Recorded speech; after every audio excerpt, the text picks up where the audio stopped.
What's going on, guys? Oceanomanchai here, back with another figure review. Today we're going to be taking a look at SH Figuarts Adult Son Goku from Dragon Ball Daima. Yeah, I'm stuffed! I haven't pigged out like that for ages! This is a standard release figure, just came out a couple weeks ago. I got mine on Big Bad Toy Store. I had pre-ordered this one back in October along with the adult Vegeta figure from Dragon Ball Daima. I got this one for about $37.99. I think in my Vegeta review video, I had said that I got the Vegeta one for $37.99. I think he was more so around $35, $36. It was actually the Goku one that had updated because of the tariffs from $35 to $37.99. I know people have seen him popping up in Walmart. I'm not sure if he's been popping up in other big box retail stores like Target or anything like that just yet, but let's get into it.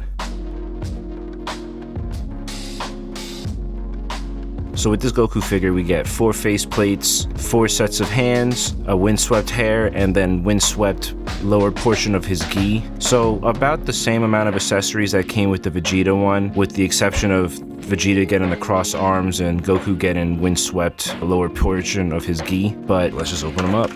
So this Goku, just like the Vegeta and the upcoming adult Piccolo figure that are being released, they're painted to reflect the Daima animation. So it's a little bit more on the cartoony side as far as like the more rounded out eyes. Overall, I do appreciate the traditional gi that they gave Goku for Daima. So seeing that reflected in this figure and then them making this, the lower portion of the gi, soft plastic so it's easier to move, is really nice. I really like the sculpt of his hair. I think there's a little bit more shading they could have done, but I like I said with the Vegeta figure, I feel like too much shading with the Daima figures would take it out of that cartoony feel that they want to give him. So let's get into articulation.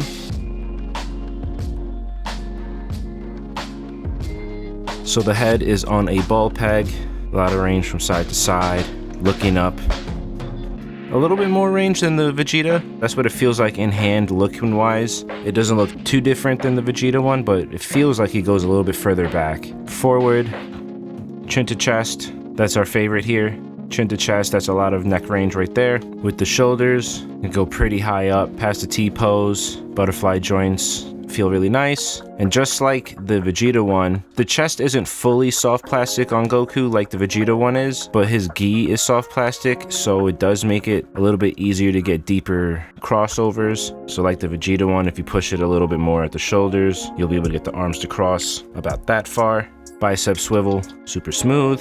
Double jointed elbows. Wrist joints can get pretty decent range. I'm sure it's just like the Vegeta one where dependent on the hand sculpt that you're using is how deep the ball peg will go, but for the fists, goes that far inward, that far outward. For the chest, you get the ab crunch right inside here. So it's a little bit, I wouldn't say a struggle, but it is a little bit more effort to get the ab crunch with the Goku and the soft gi. So you kind of push it down like that. About this much range with his ab crunch forward, and you pull it back a little bit. His gi starts to come out from his belt, but you get about that much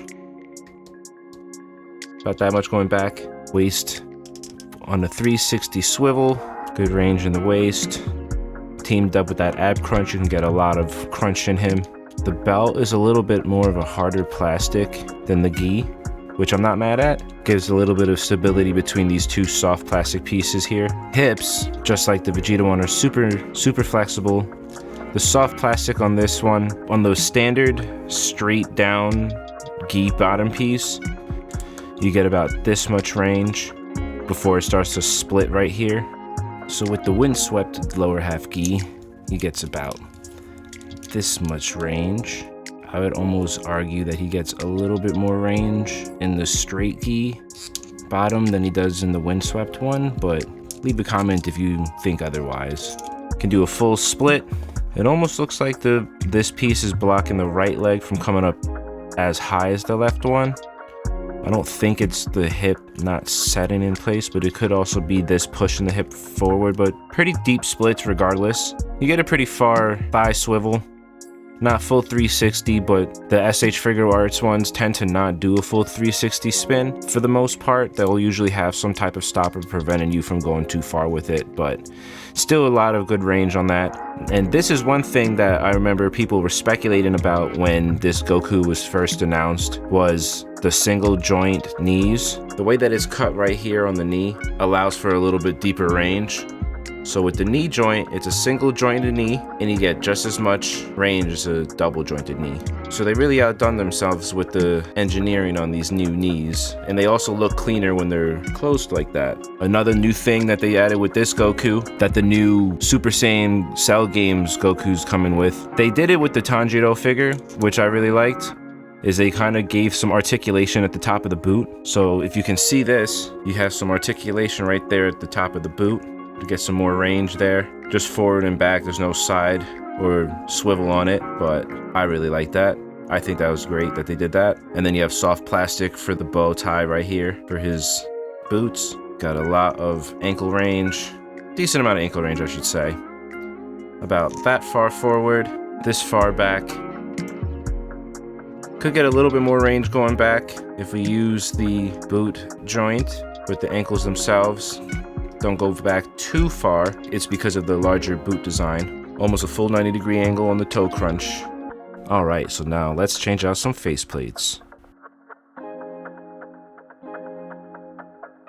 So by default, he comes with a smiling face, a serious face, a side-eye teeth-gritting face, and a shouting or powering up face. Now let's take a look at the hands. By default, he comes with a pair of fists, a pair of grabby hands, a pair of fighting stance hands, and a pair of key blast hands. Now let's take a look at his accessories.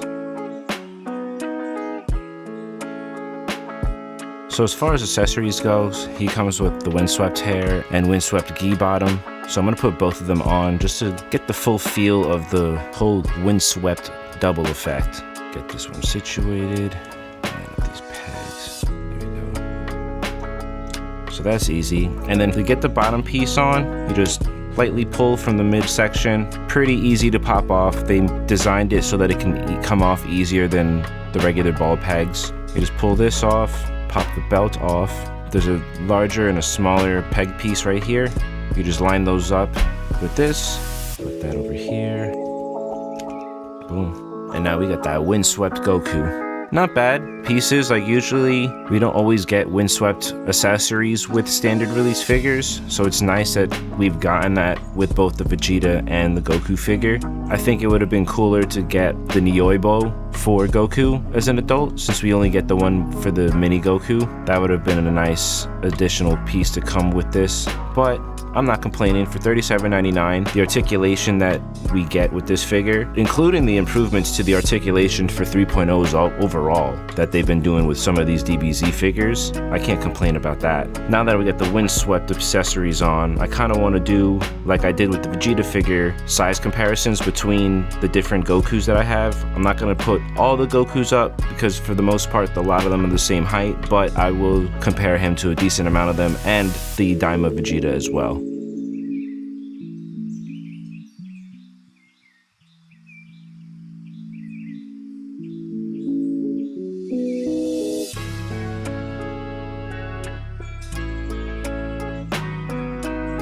So I kind of want to do some head swaps with other Gokus. Judging from the ball peg on this Goku's neck, it looks like it would fit more of the 2.0s. So